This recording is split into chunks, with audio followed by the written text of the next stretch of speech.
Welcome back to some more battles. We are in the Open Great League as the leagues have rotated, and we're going to be using this interesting team with the Diggersby, Shadow Dusknoir, and Shadow Gallade.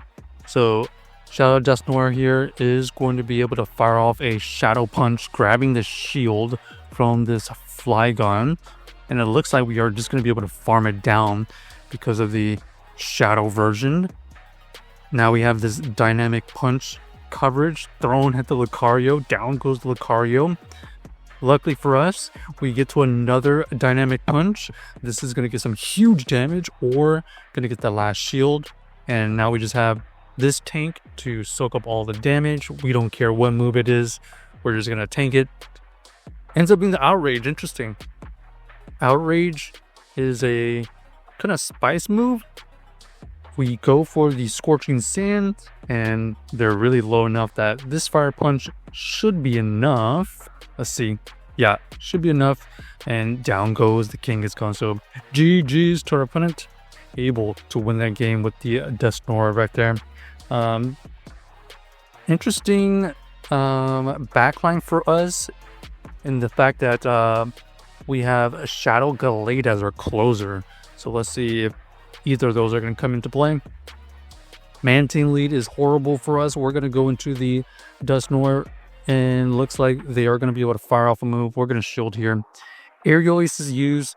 Unfortunately, Dusknoir just not going to be very tanky, especially after all these bubbles. We would not have been able to survive most likely. So we did get 2 Shadow Punches shielded. And because of that, we are going to shield just so that we can force them to use energy right here. Aerial Ace does take us out easily. And we can go into the Diggersby now. Even though we're taking super effective bubbles, we should be able to get to this Fire Punch. And they're so low, we're going to be able to take it out. So Arjun here is kind of interesting. We can tank that first move easily. We don't really have any good charge moves, but it's so fragile that we are just going to stay in, force out some energy here. We do get the debuff. This allows us to survive that crunch, and they debuff us, so we're just going to farm down with our Gallade, and now this is beautiful. We already at the close combat. This is going to easily KO the Togedemaru, so GG's to our opponent. Luckily, the Gallade was able to get a little bit of energy advantage and take out that Togedemaru and avoid the Mantine, honestly. Alright, next we got the Blossom. Blossom, interesting lead. Not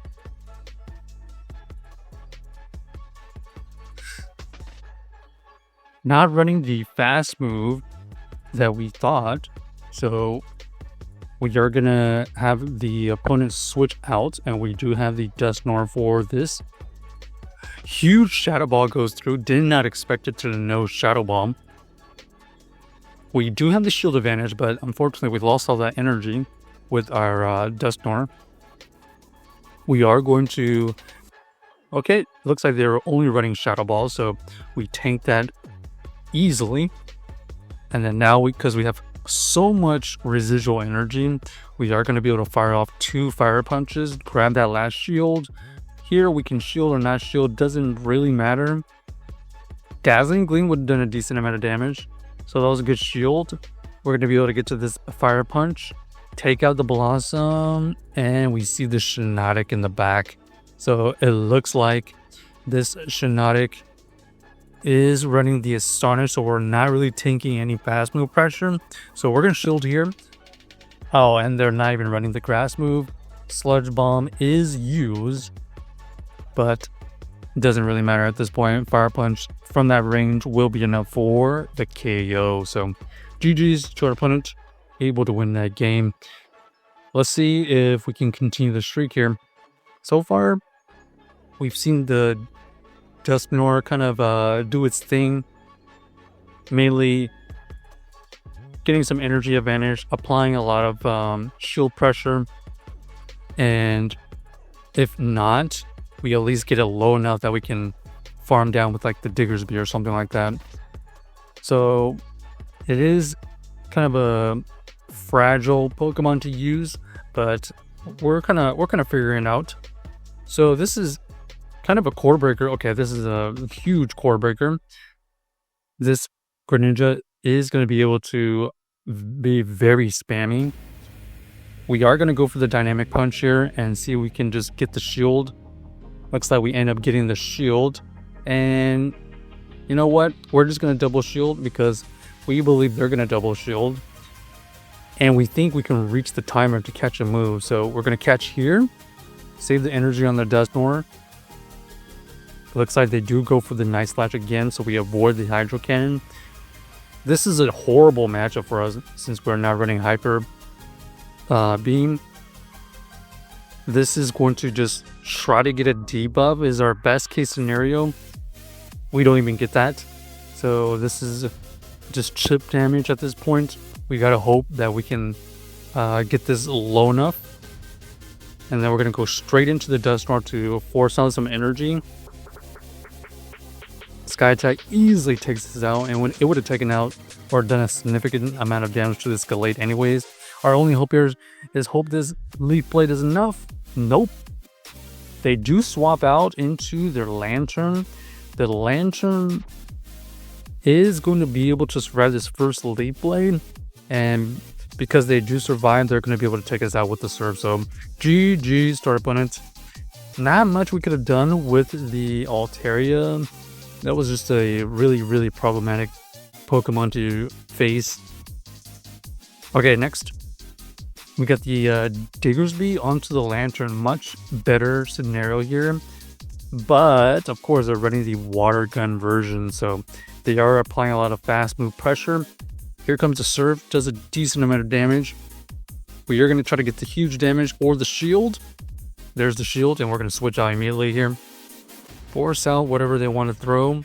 Okay, it looks like we are going to be able to reach this Shadow Punch to chip away. They decide to bank a move and go into their Corviknight. Corviknight does reach a move, but we wanted to double up anyways, so that was an automatic shield. These dynamic punches will KO, so we decided to go for the back-to-back. Down goes the Corviknight. And now we see the Lantern come back in. We're going to switch out into the Gallade.